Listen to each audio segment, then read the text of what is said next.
सुप्रभात। दायमत्ता। दायमत्ता दायमत्ता का अर्थ है दमन, यानी मन पर, इंद्रियों पर नियंत्रण। अब दायमत्ता की महत्ता तो इसी से आंकी जा सकती है कि हमें बस यही तो करना है, शेष सब तो अंदर मौजूद ही है।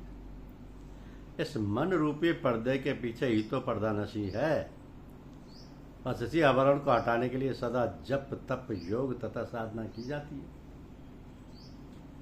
तो सर्वप्रथम तो यह समझना अति आवश्यक है कि मन का नियंत्रण युद्ध स्तर पर नहीं करना है कि आज से यह बंद, कल से यह नहीं होगा, अब यह छोड़ दिया, आदि आदि। अपनी साधना करें, गुरुदेव से मिलें और जो सहज छूट जाए वही छूटना है। इसके लिए कोई लड़ाई नहीं करनी है। आपको मालूम ना हो और छूट भी जाए वही छोड़ना है, तो साधना से ये अति सरल हो जाती है।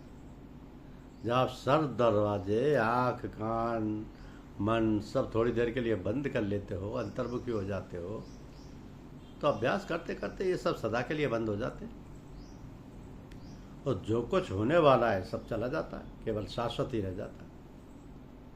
अब गुरुदेव के निकट रहने से नियंत्रण और भी आसान हो जाता है। उनके हृदय से, मस्तिष्क से पवित्र पावनी गंगा सदा प्रवाहित हो रही है। आप उसमें स्नान करके स्वयं ही पवित्र हो जाएंगे। उन्होंने सारी इच्छाओं वासनाओं की होली जला डाली है।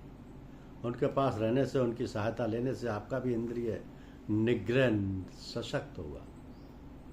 तो केवल गुरुदेव ही साधना में सबसे अधिक सहायक होते हैं और आपको मन पर सवार होकर गणेश की भांति बैठना आ जाता है। तो कहा है ना, मन के मते न चालिए, मन के मते अनेक। जो मन पर असवार है वो साधु कोई एक। और मन से लड़ाई नहीं लड़ना है, उसे फुसलाना है।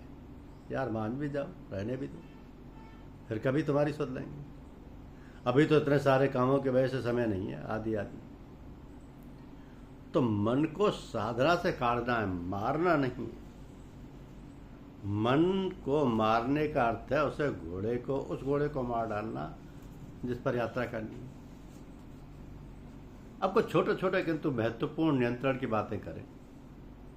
सबसे कठिन आंख का नियंत्रण है। आंख किसी वस्तु पर एक बार पड़े तो कोई बात नहीं, दोबारा पड़ने से संस्कार बन जाता है।